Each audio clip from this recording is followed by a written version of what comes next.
me and you have known each other for a long time, and I've got a brief insight into your story. And we've always purposefully not talked about it, because I said one day, me and you should sit down, just put the camera on and record me and you talking. This is that day. Baz, you've had a massive history of being in some dark places with sort of drug abuse, alcohol abuse. Like, where did that all start for you? I think personally, it started from a really young age. My dad used to have a bit of a smoke.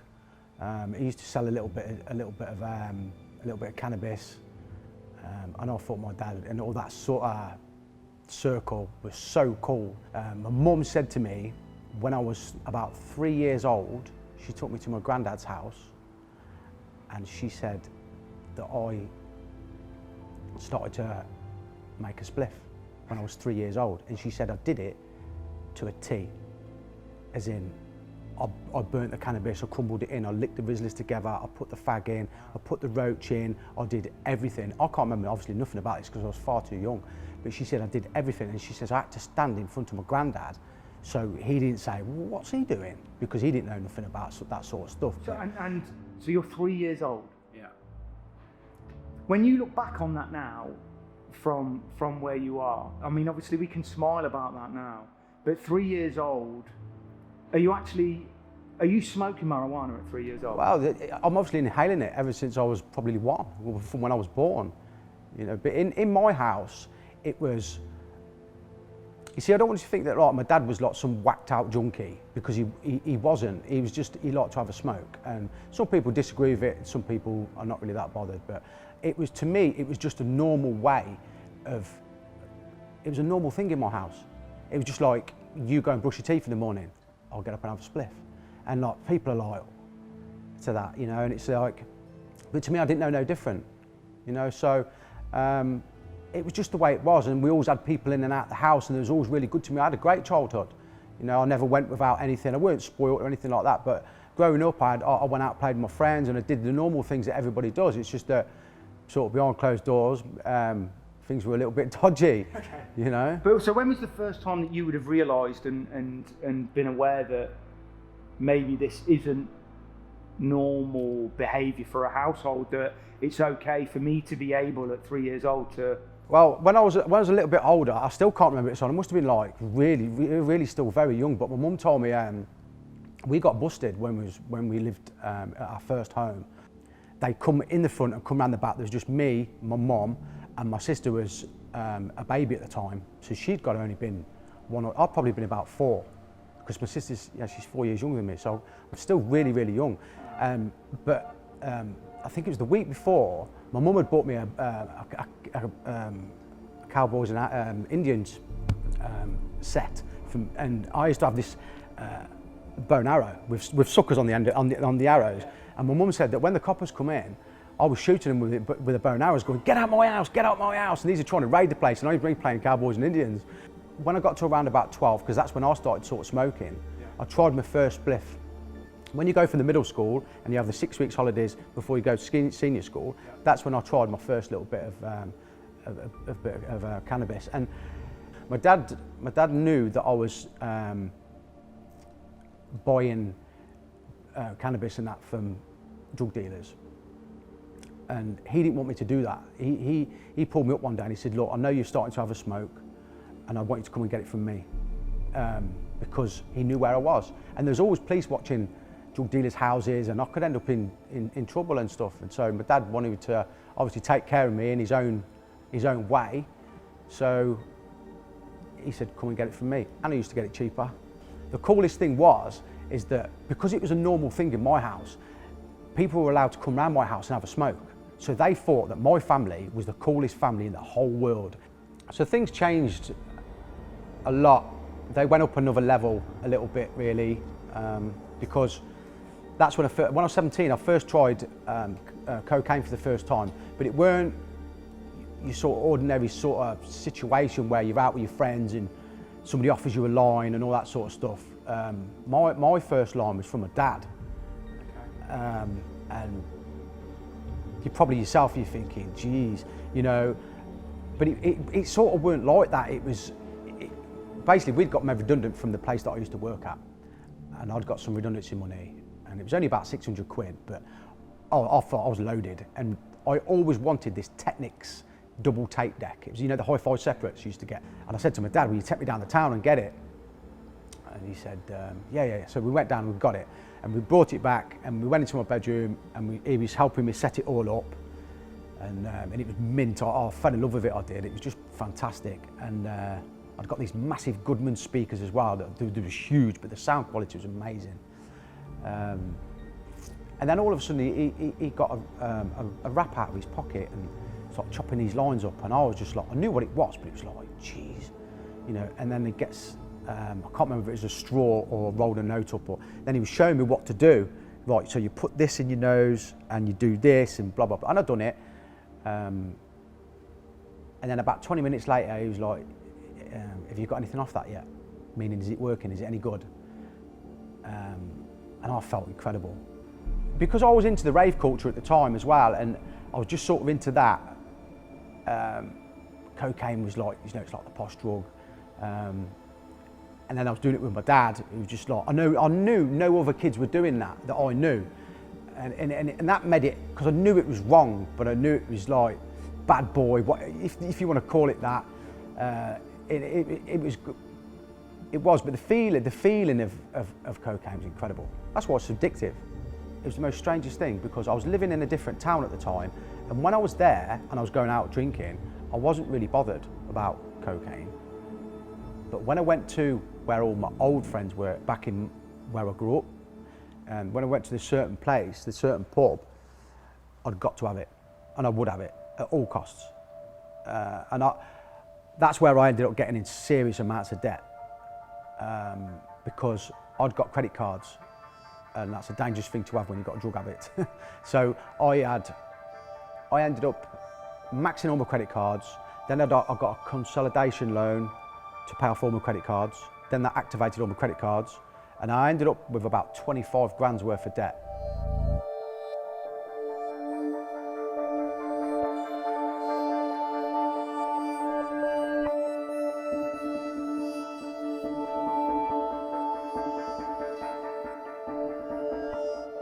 A real good thing for me is I like to just get away idea, so I like to go for a bit of a drive. I love my car, and when my mum passed away, she wanted me to have a new car. So this car that I've got is the car that I bought with the little bit of money that she left me when she passed away. So it means a lot to me as well. It makes me feel comfortable. It's a nice car, but I like to go out on nice long drives, you know, and it just makes me feel really relaxed, you know. And then by the time I get home, I feel a little bit less stressed, and then I can sort of sleep. But you know, I'll tell you about a really good story about me getting about a good night's sleep. You wouldn't believe it. I had one day I was living in Aberdeen, and when I was at my worst, and I started to have nosebleeds. It was really bad, and I mean really bad.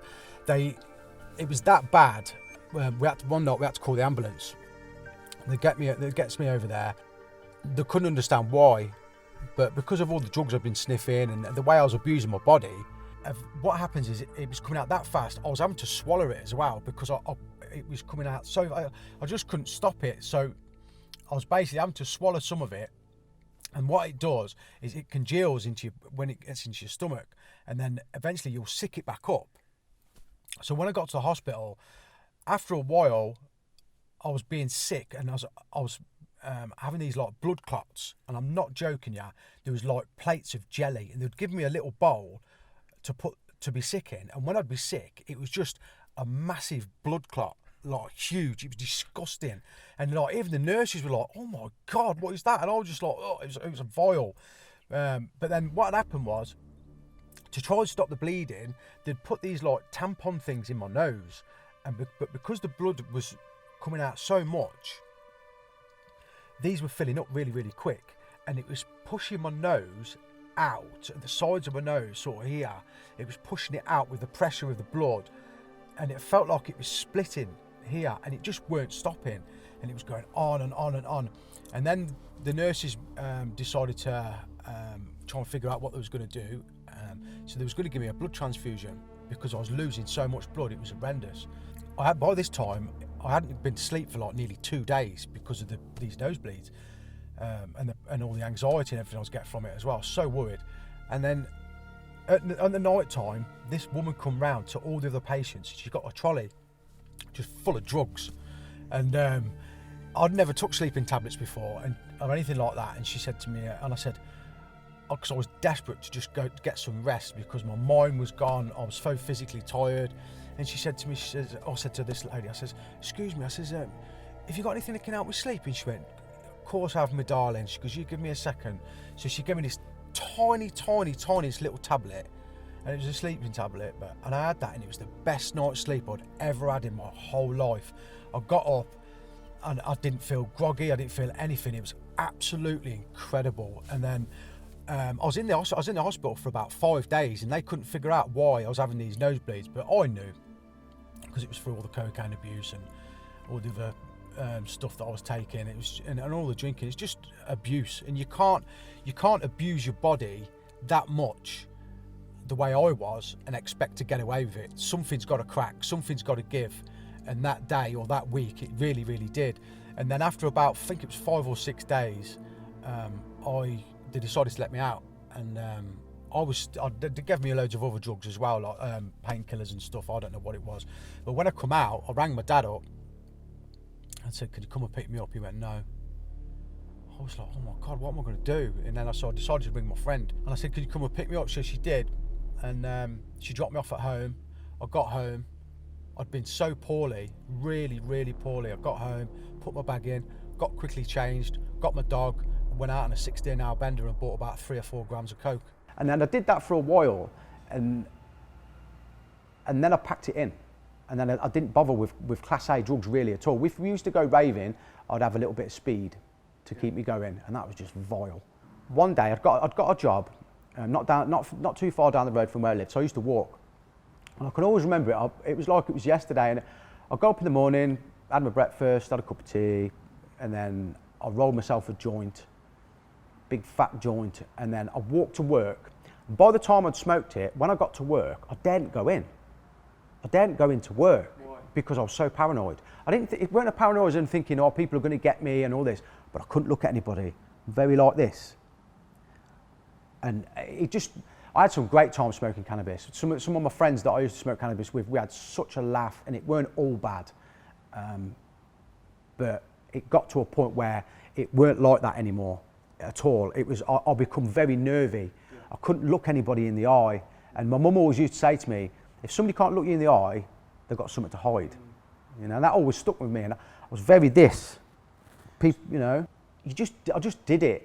But it really did get to a point where I didn't like it at all.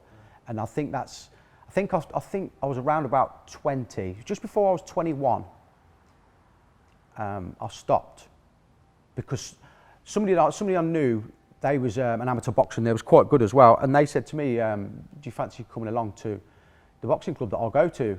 And I was like, yeah, okay. Because I was sort of doing a little bit, and I'd done a little bit when I was 13.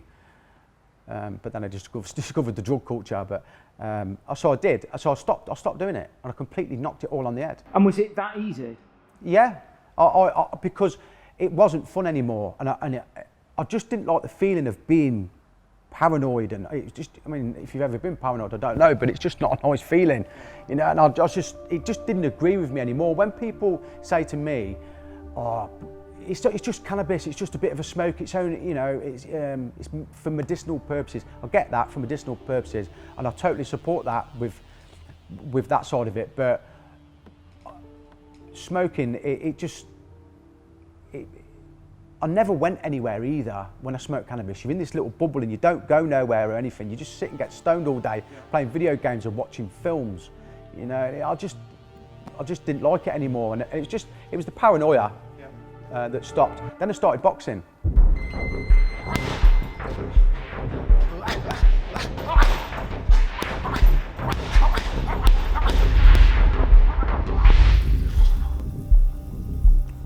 Complete change around.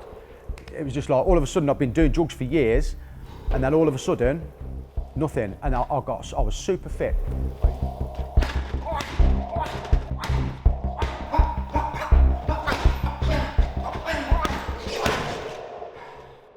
Then I had an amateur fight and I won that. I won that really, really, really convincingly in Stoke. I was so proud. I wouldn't let anybody come and watch me though in case I lost, but because I was so nervous. But I've done really, really, really well. I got offered a job for a month, and then it was only for a month, and then I went to Aberdeen. And when I got there, it was another level, another new world to me. They've got prostitutes in the streets, and I'd never seen prostitutes in the street before. I'd only ever seen them in the Bill or Starsky Hutch or something, I don't know, films and things like that, and it was wow. You've got girls there, they're all heroin addicts, and because where we was working was right by the docks, you'd get all the fishermen coming from France and wherever, and they'd pick up the little girls, 14-year-old girls that were smack addicts, and they'd be like having sex with them and being weirdos.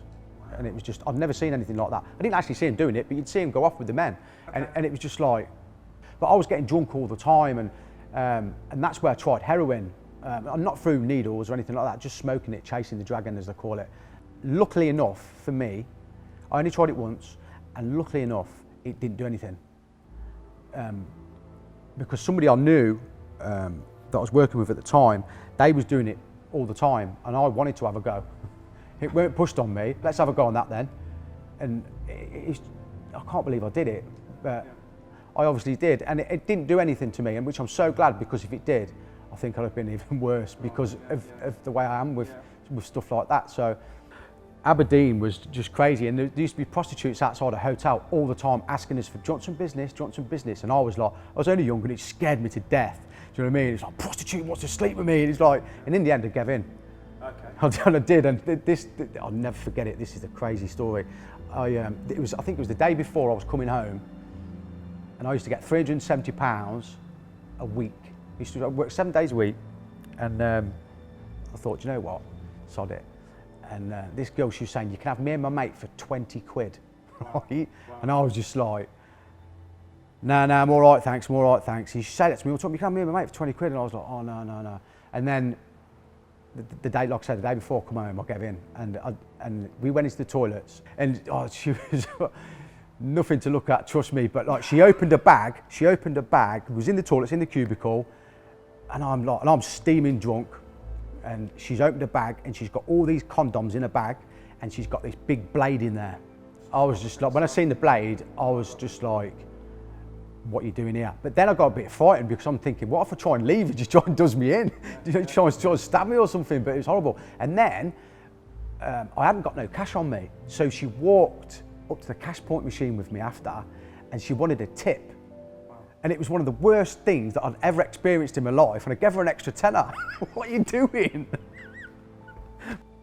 Because I was always drinking, it was like, I'm always intoxicated, so I was always not me, because drinking or taking drugs takes you away from your personality, because it does something to you.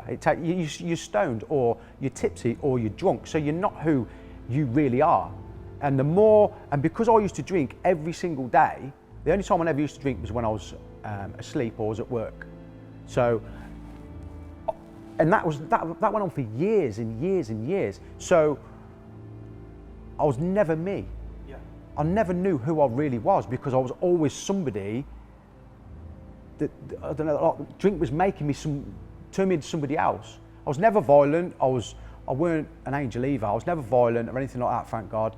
I was quite a sort of a happy drunk for a long time, but then it made me very, very depressed. So do you think then maybe you didn't have that direction, or maybe even that purpose? And do you think that maybe boxing, or the boxing, gave you that? Yeah, because I didn't know who I was. I didn't. Well, I'm doing drugs all the time, smoking weed all the time. Well, smoking cannabis all the time, drinking all the time. Whereas, like you say, it gave me something. You know, it was. I was fit. I was running. I was really, really, really fit. And you know yourself, when you train and you feel incredible. You know, you really do feel so confident in yourself. That's why so many people through this pandemic have like been putting up petitions and stuff for people to go back to the gym, because it's so good for your mind as well, and it gave me something. you know, and it always has, and it always will do. What happened then when you came back from Aberdeen? Did you pick up then with the boxing again, or? No, I got offered a job from a guy that I knew that ran his own company, and the job offer was a little bit too good to be true. It was basically an apprenticeship, and I was around 26 maybe at the time, I think, and it was only 3 days a week, working nights, Monday, Tuesday, Wednesday, so I got Thursday, Friday, Saturday, Sunday off, about 300 quid a week take home, but it was in engineering, and I had never done that before, and he promised me that he was going to send me to college, get all the papers. You know, for me to get an apprenticeship at that age was unheard of, really, and I turned it down about 3 times because I didn't want to pack my boxing in because I loved it that much. I started to get bullied, not physically but mentally by one of the managers at this place. I'd never done this job before, and I found it really hard. And I'm not very good at maths, and a lot of it was to do with maths and all this stuff that I just didn't understand. And I never got sent to college either, which was, he promised me that that's where I was going to go, and it was all a lie. And every morning when he'd come in after my shift would be finishing and his shift starting, he'd be just digging at me, and it went from there, and it was just relentless. And a lot of people were starting to realise that he was bullying me as well. And what I would do is I'd get home around about, say, 7 o'clock in the morning, and then I'd wait till 11 o'clock and the pub would be open. Because I'd be that stressed out, I couldn't sleep. The bullying got more, and it got more, and it was affecting me a lot more. And then I just started drinking more. I'd finish at around 6 or 7 o'clock. It got to a point where I'd do a 13-hour shift, but an hour of that was your break. Yeah. But because I didn't want to be there, I wouldn't have a break. So I could go home an hour early because I hated it that much. I ended up, a big showdown come, and I couldn't take it anymore, and I was crying all the time. I was really depressed and blah, blah, blah. So the guy that gave me the job, I says, I can't do this anymore. I said to the guy, I can't do this. So he got him in the office, says, look, you got to leave him alone, because a lot of people were complaining that he was doing it to me as well. It weren't just me being paranoid or anything like that. It was actually happening. So, and then the company that I was working for, the building got burnt down. And because I hated the place that bad, I'd had a week off work on holiday, and I come back and the place was just in a right state because we had a big fire and everything was destroyed. I was buzzing because I hated it so bad. I really hated it so bad. It wasn't you, but no, definitely not. But I think it was an insurance thing, to be honest, but I don't really know, but that's what they say. But I'd come back to a place that I hated so bad, and it was burnt down. It was like, but then I got a month off, full pay. So I got loads more beer money. Oh, no. And it was just, so then I've gone on a month's bender. And it was just horrific. The debt, I don't know if you've ever been in debt, but anybody that's watching this that's in debt or been in debt will understand that the noose just tightens. You know, you can't sleep. I'd owed all this money out. I owed £24,000. I went on a debt collecting agency thing and all this sort of stuff. And then, so basically I'd get paid, and then I'd owe it all out straight away. So then you go and borrow money, because I still need to drink, see? And the thing is, with a drinker, you need to know, even with drug abuse, but more with me, it was, you need to know where your next drink's coming from. And you become, so you think, the best liar in the world. I honestly thought that I could fill anybody full of shit to get what I wanted. And I did used to get what I wanted, because nothing would stop me. It was horrendous. I used to drink, I was working nights at this time, and I was drinking, I'd work permanent nights. So I would start work about 8 o'clock at night, finish about 2:30, 3 o'clock in the morning. But round about 1, half 1 in the afternoon, I'd go and have a couple of pints with this old boy that I used to drink with. He's not here now, he's passed away now, but we used to have about 4 or 5 pints in the afternoon, go home, get some sleep, get up, have some dinner, and then go to work. But I'd always have a bit of an headache because I've been drinking in the day, so I was sort of drunk a little bit. And then I'd always make sure I got a 6-pack for when I got back home. So there's 10 beers a day in the working week.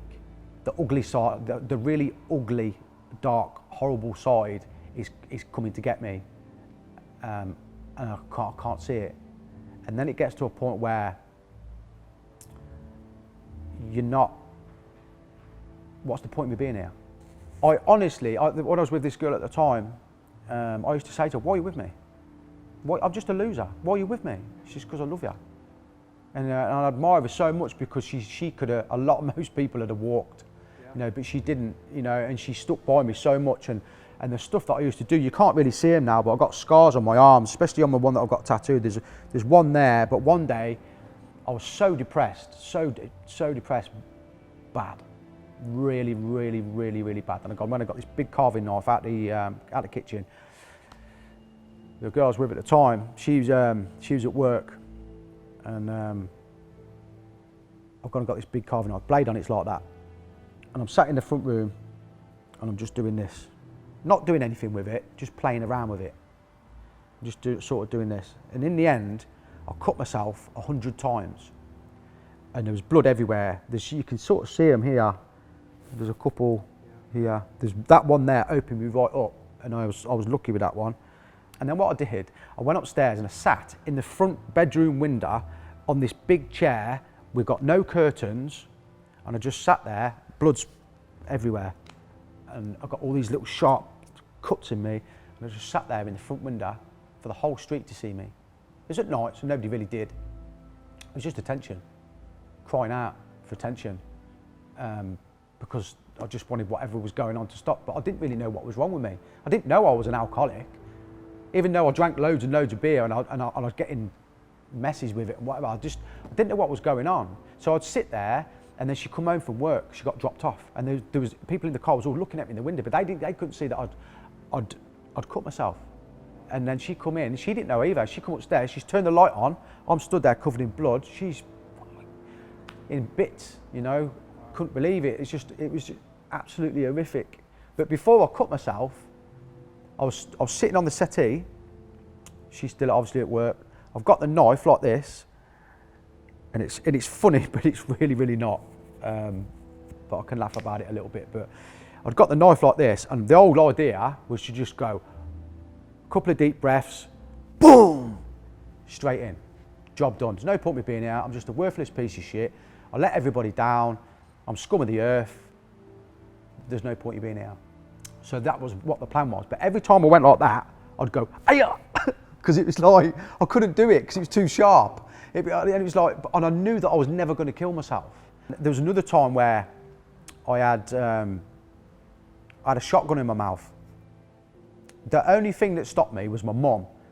The thought of my mum seeing, like, obviously my brains all splattered all over the house, you know, because me and mum were like the best of friends, and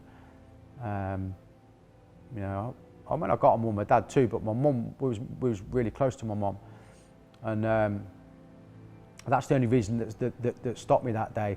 It's a very strange place, being suicidal. Very strange place, and I was like it. I was like it a lot. There was a mention in the brief times we've talked about you want to hang yourself. Yeah. I'd even picked a special tree, which is where I live now. It's literally just up the road, and it's funny you should say that, because I went there to visit there. I went to go and see it the other month, and it was just wow. Still there. They always say, a lot of people say you have to hit rock bottom before you can bounce back up. I'd been out, I can't remember exactly what I was doing, but I'd been drinking for days and days and days, probably weeks, I don't know, but I couldn't take it anymore. I worked it out, on an average, not all the time, you're looking at around 80 pints a week. I'd get up in the morning, I'd have a pint of water or two, and I'd have 4 paracetamols straight for the Stella. In the morning, you know, or anything else that was in the fridge, to try and level me back up to stop me shaking. Yeah. And then I broke. I honestly didn't want to be here anymore. I'd done the suicide thing over the years, cut myself, this and that, and this is probably the funniest story about someone attempting suicide, but it's not funny. Okay. So I've come back, I don't know where I'd been or anything, but I've been drinking for days and days and days, and I just didn't want to be here. I honestly, when you get to a point in your life where you really don't want to be here anymore, that's a bad place. Yeah. It's a bad place. And I honestly 100% accepted the fact that there's no point me being here anymore. I'm an embarrassment to my family. The girl that I was with all the time would just make her cry and worry.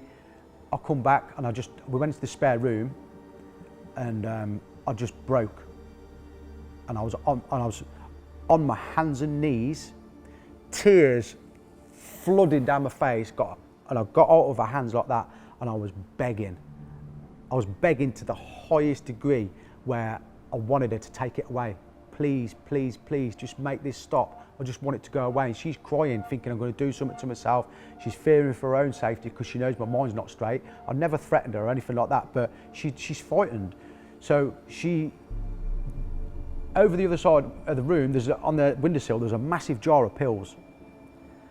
And I've got all of these pills, and I've emptied them, and I'm pouring them into my hands like this, and they're coming through my fingers, they're going out everywhere, because there was a big jar, big 500 jar or something. Didn't know what they were at the time, could have been anything. And I'm getting them, and I'm just eating them like this. And she's screaming, please, please, please, please, stop, stop. It was just total chaos. Do you know what they were? Calms. What? Herbal medicine to make you go sleep. But and it was just like, we laugh about it now because we still see each other now and again, and we do laugh about it. But it's like I say, it's a funny sort of situation because of what I actually took. But it could have very easily been something else, and I couldn't have been sat here talking about it either. You really think you got it under control, but it's very unforgiving, alcohol is. I've never known anything in my whole life that's as powerful as alcohol. So basically, once I broke, the girl I was with at the time, she's like, will you go to the AA? And I was like, I'll do anything. It got to the point where I was really frightened as well because I'd lost my own mind. I knew I had as well, but I knew that I'd got to do something. I'd got to do something. I'd got two choices. That's what it broke down to. You know, it was my life had literally come to a point where it was like, you can kill yourself or you can sort yourself out. There's no ifs or buts, nothing. So I went to an AA meeting with this guy. This guy come and picked me up called George, and he was like my guardian angel. I'll never forget the guy. I think he's passed away now because he was quite old. But he was amazing. He used to come and pick me up, and he took me to a meeting in Hinckley, and we went to this church. And I know quite a lot of people, and I was so nervous about going because I thought, what if I know someone? And they're going to be like, oh, well, alcoholic, you know, and I was so scared about going in. And as I walked in, the guy, we're in Hinckley, I lived in Nuneaton, the guy that was making the tea lived around the corner from my mum. Wow. And I was like, you can't make it up. And then I thought, hang on a minute, was he here? Do you know what I mean? So it worked out that this guy, he looked at me and he nodded because he knew who I was, and it weren't like that anyway. And the thing was, I could never understand why I was the way I was. I didn't have any nice clothes, I never went on nice holidays, I didn't have a car, I looked like a drinker. I'd wear the same clothes for like 6-7 years, every day.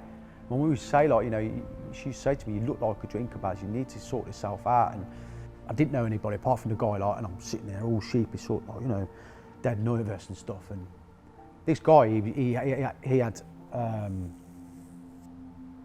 he'd got a multi-million-pound business at the time, got a couple of cars, went on really nice holidays, all the stuff that, you know, money can buy and all that sort of stuff. And he started talking about his life. And I'm like, to myself, I'm like, I'll do that. I'll go there. I'll say them things. I act like that. I'll go, you know, and everything he said I could really relate to, and I started crying. Not bawling my eyes out, but little tears were coming down my eyes because now I know what's wrong with me. Now I understand. Now I know why I ain't got nothing. Now I know why I'm the way I am. I'd gone from having loads of friends, I knocked about with loads of people at the weekend, to the phone stops ringing, no more text messages, and then you feel really lonely. But once you start getting into something that you enjoy, then you meet the new friends because they enjoy doing the same things as you. But I didn't get that at the time. When I had to pack in drinking, because I was on the journey, my journey of sobriety started, it was like, I honestly thought my world had ended. I honestly did, and it was like, I'd programmed my brain, my life was programmed one way, and that was drinking and drugs. So I didn't know anything else. If you do something constantly for years and years and years, you become it, don't you? So that's all I did. So I didn't know any different. But I also didn't know who I was. So when I've stopped drinking, and then I'm not allowed to go to them places anymore because it's too risky. Yeah. So I used to sit on the settee and cry like a little baby. Honestly, sobbing, thinking my life had ended. I was thinking, what am I supposed to do now? Now I can't go to the pub. And because I didn't know who I was, I used to cry about that because I was desperate. And I mean, really, really, really desperate to know who Baz was. Who am I? Who am I? I don't know. And I wanted to know. I wanted to know who he is. I don't drink anymore, so what do I like? What are my dislikes? What am I going to be into? And I didn't know anything. And the girl I was with at the time, she said, when you start doing the things that you want to do, instead of being a sheep and doing everything that everybody else does down the pub, then you'll meet new friends that are into the same things of what you like. And I honestly thought she was full of shit. I was thinking, you're mad. You know, and I did. But then things start to change. So with all the debt that I had, one of the best things that I got in debt for was a MacBook Pro. But when we hooked it all up to Facebook and all that sort of stuff, there was a girl that I knew called Claire. She was doing the real combat system. That's how I met Jeff Thompson. It's exciting that we've manifested this, isn't it? It wasn't here, now it is here. We've made this happen. So that's the first lesson of this course, is that you create your own reality, you create what you want to create. For people that don't know Jeff Thompson, he's a martial arts instructor. I want you to become familiar with this feeling of fear, because you're going to have it on and off. If you get into a physical encounter and you need to be physical, you need to be able to hit very hard.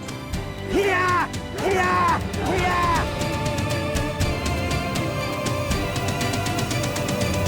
Yes! Lift the self, by the self, never let the self droop down. The self is the self's only friend, the self is the self's only enemy. I went to Waterstones one day. There was a book with a bald-headed guy in a suit, black tie, with a knuckle duster like this. Never seen the guy in my life, never heard of the guy. Looked through the book and thought, this looks amazing.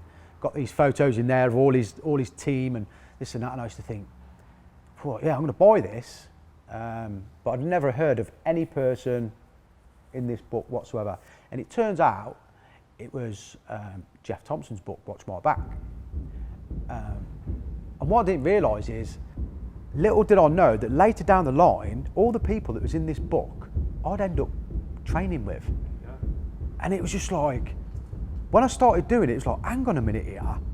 Because when I started going back to Claire, she says, oh, come and train on the real combat system. That was Jeff's thing. And I went to a seminar. I couldn't afford it, but I got the money. I think my granddad had given me some money for my birthday. And I saved the money, and I think it was in November time. We did at the 87 Centre in Coventry, he did a seminar, a workshop thing or whatever it was. And I knew that I'd got to go on that seminar. I started going to a striking class with a really good friend of mine called Matty Evans, and he trains with, he does the striking class with John Anderson. And John Anderson was one of the guys in Jeff's book, John Awesome Anderson, and the guy got such a big reputation. And there's another thing there, just being loose with your hands, talking through your hands, okay? Being nice and loose, and once again, getting your line up right from there, okay?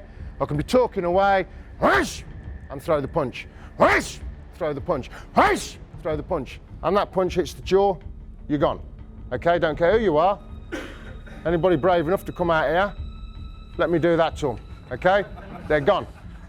And it's like, now I'm training with this guy, and it was, I was very weak at the time, and I went to this striking class for, I'd say, at least 2 years, and I didn't miss a day. He helped me become a lot stronger in my mind without him knowing.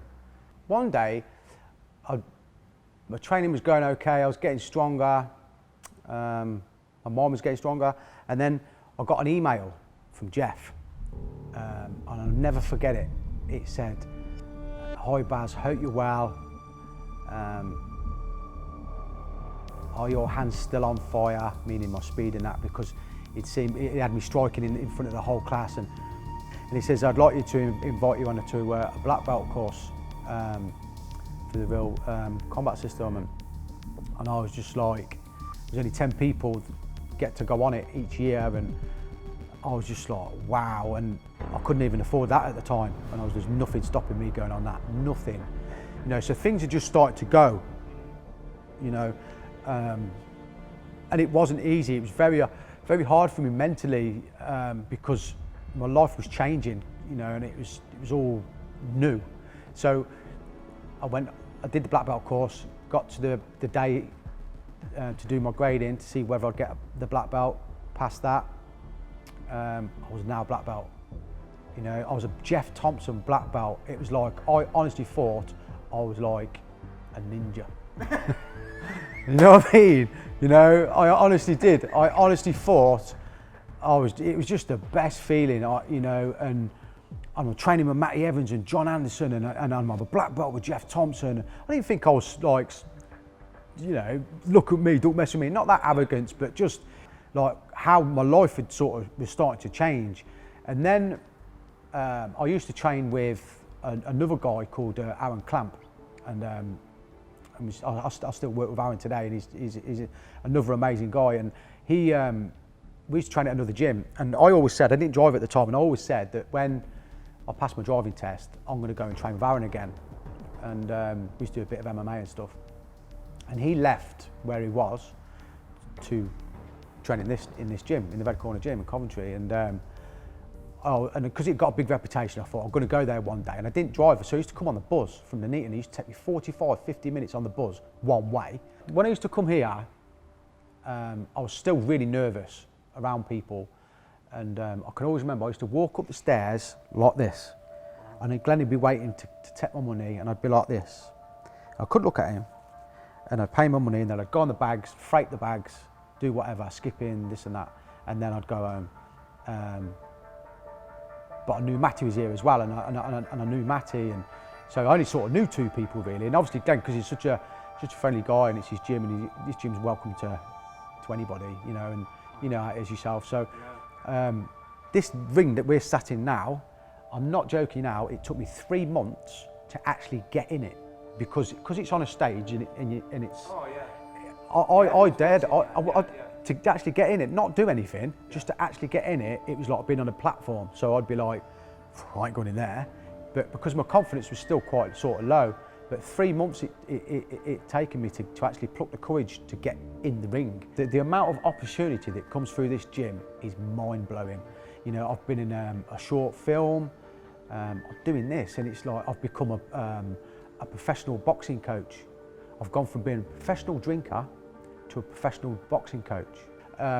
In my house, in my dad's house, there's a canvas, and there's little pictures of different parts of my life with me and my sister on these photos, and there's certain things, there's certain events from when we was really young to we went to my friend's wedding, and there's me, my sister and my dad, and I've got a pint in my hand, obviously, and I can't remember it. I know whose wedding it was, but I can't remember things from it. So I haven't got any photos, and if I have, I look a mess because I was off my face or drinking. So it was really important for me to start having photos as memories. So I started taking photos of the lads sparring and stuff like that. I love being creative, and I never knew I was creative, and it's turned into a really beautiful thing.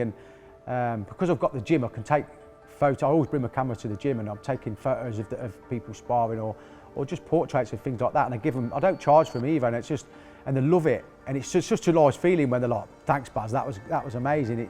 It's fantastic, you know. And Glenn's looked after me like on his own, you know, and he does that for a lot of other people as well. But he's, I mean, I've got my dad, and I love my dad to bits, you know.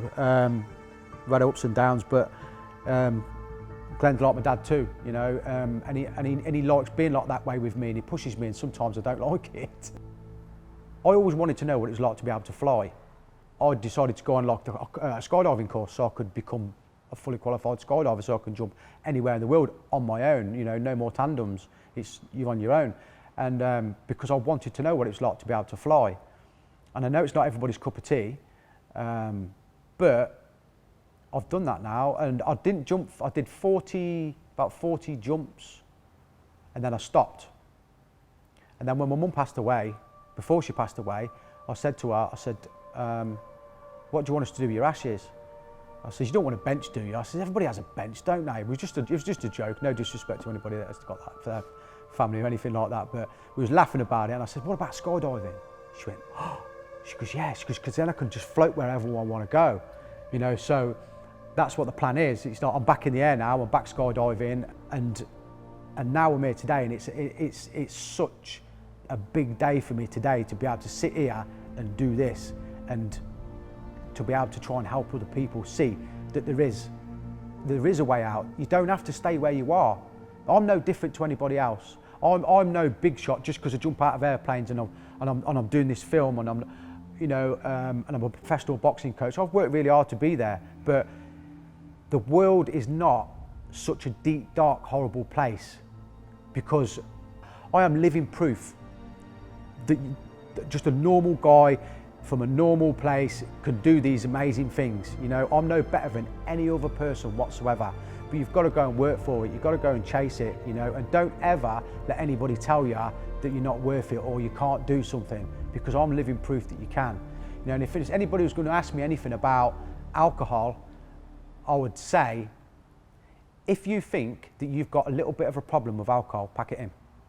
Don't flutter, don't flirt with it, pack it in. Because I'm telling you now, it's going to come for you.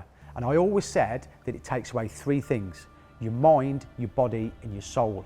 And if you think that you can abuse alcohol and it's not going to come for you, you are so delusional. I honestly thought that I'd got it under control, and it destroyed me. And I'm so grateful that I've had the people around me, from the Red Corner Gym, from Jeff Thompson, to my mum and dad, to my sister, to anybody else that's come into my life and made some kind of positivity. You know, it's out there for you. It really, really is. I always say, the way I look at life now is like, you know, them old sweet shops that have got the jars of sweets in. I look at them now, and it's like, I call it the sweet shop of life. It's like, I want to try that. I want to learn this, I want to go there, I want to taste what that tastes like, I want to experience all these amazing different things. And it's overwhelming sometimes, because there's so much out there for people to go and see and do, but they get caught up with silly little dramas and things like that, and it's just not the way, you know. It's full of amazing things, you know, and if I honestly believe that if I can change my life around, anybody else can too.